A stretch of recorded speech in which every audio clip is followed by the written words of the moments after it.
बड़े पैमाने पर झारखंड को अग्रणी राज्य के पायदान में ले जाने का प्रयास हमारा है। इसलिए आप सब लोगों का सहयोग भी निश्चित रूप से बहुत आवश्यक है। इसलिए बातें तो बहुत है, लेकिन ये अभी शुरुआत है, पहला कदम है ये हम लोगों का, और उम्मीद करते हैं कि ये कदम अब रुकेगा नहीं। जैसे हमारे भी टाटा स्टील समूह के लोग हैं, डालमिया ग्रुप भी कोई नया हमारे ये नहीं है। लगभग आज जो लोग भी हमारे समक्ष आए हैं, लगभग अभी पहले चरण में तो हमारे इन हाउस लोग हैं, ये कोई बाहर से अभी हमारे पास नहीं। हम इनको संज्ञान लेते हैं, इनको हम अपना परिवार ही मानते हैं, और हम चाहेंगे कि यह परिवार और आगे बढ़े, ताकि राज्य की जो असल पहचान है वो देश में दिखाई दे। यही हमारी ख्वाहिश है। इन्हीं शब्दों के साथ बहुत बहुत धन्यवाद, सबको जोहार। वो तो हमारा कोर सेक्टर रहा ही है और आगे भी रहेगा, लेकिन इसके अलावा हम थोड़ी सी जो हमारी कार्य योजना है, जो हमारी सोच है, माइंस मिनरल्स के साथ साथ टूरिज्म, एजुकेशन, रिन्यूएबल एनर्जी और कई हमारे जो अभी कल से हम लोग डिस्कस कर रहे हैं, ऑटोमोबाइल पर, फूड प्रोसेसिंग पर, फार्मास्यूटिकल्स पर, टेक्सटाइल पर, तो पहले से ही हम लोग आगे बढ़े हुए हैं। अनेकों ऐसे क्षेत्र हैं जिस पर हम बहुत तेजी से काम कर रहे हैं, और मुझे लगता है रिन्यूएबल एनर्जी में भी बहुत जल्द आपके समक्ष एक बहुत बड़ा मेगा प्रोजेक्ट के साथ हम लोग राज्य में आने जा रहे हैं। हमारे राज्य में देश का सबसे बड़ा फ्लोटिंग सोलर रिन्यूएबल एनर्जी स्थापित होने जा रहा है, जो बहुत जल्द, जिससे बड़े पैमाने पर बिजली उत्पादन की जाएगी। तो इसलिए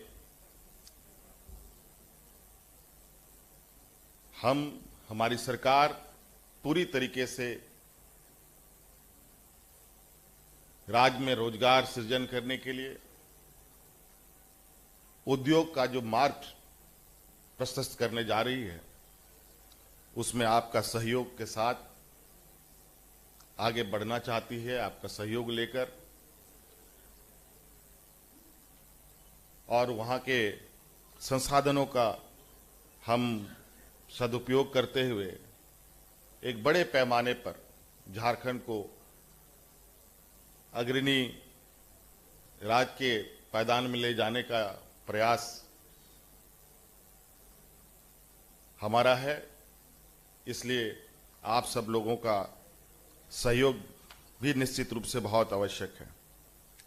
इसलिए बातें तो बहुत है, लेकिन ये अभी शुरुआत है, पहला कदम है ये हम लोगों का, और उम्मीद करते हैं कि ये कदम अब रुकेगा नहीं। जैसे हमारे भी टाटा स्टील समूह के लोग हैं, डालमिया ग्रुप भी कोई नया हमारे ये नहीं है। लगभग आज जो लोग भी हमारे समक्ष आए हैं, लगभग अभी पहले चरण में तो हमारे इन हाउस लोग देश के साथ वहां के लोग सरकार और उस उद्योग को टकटकी लगाए देखते हैं, उसे हमें पूरा करना है।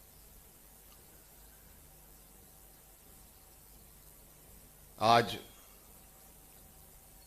लगभग 10,000 करोड़ का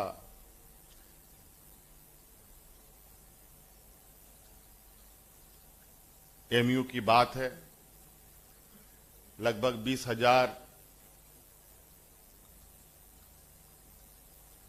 लोग उसमें एंगेज होंगे, और लगभग 1 से 1.5 लाख लोग, इनडायरेक्ट लोग को रोजगार भी मिलेगा। ये हमारा लक्ष्य भी है डायरेक्ट इनडायरेक्ट लोगों को रोजगार देना। और झारखंड प्रदेश में क्योंकि रोजगार को लेकर बड़े पैमाने पर पलायन भी होते रहे हैं और इस समय उस पलायन का जो दर्द था उसको हम लोगों ने महसूस किया। कितनी मुसीबतों के साथ महिला, बच्चे, बड़े बुजुर्ग लोगों को ट्रेनों से लेकर हवाई जहाज तक मुहैया कराकर उनको घर पहुंचाया गया। हमारी ये परिकल्पना है कि हम अपने राज्य के अंदर छुपी आंतरिक संसाधनों का सदुपयोग कर उसका लाभ वहां के लोगों को हम दे पाएं। हमारे पास खनिज संपदाओं का जो भंडार है उस विषय के बारे में कहने की आवश्यकता नहीं है, लेकिन इसके साथ साथ हमारे राज्य में पर्यटन की अपार संभावनाएं हैं। हमारे राज्य में शिक्षा को लेकर, एजुकेशन को लेकर के भी अपार संभावनाएं हैं। नेतरहाट जैसा स्कूल हमारे राज्य में अवस्थित है, जो मुझे लगता है देश में सबसे अधिक आईएएस आईपीएस किसी ने अगर बनाया तो हमारे उस नेतरहाट स्कूल से ही लोग निकले होंगे। तो ऐसे कई, चाहे इंजीनियरिंग की हो, चाहे मेडिकल की बात करें, इसलिए इस बार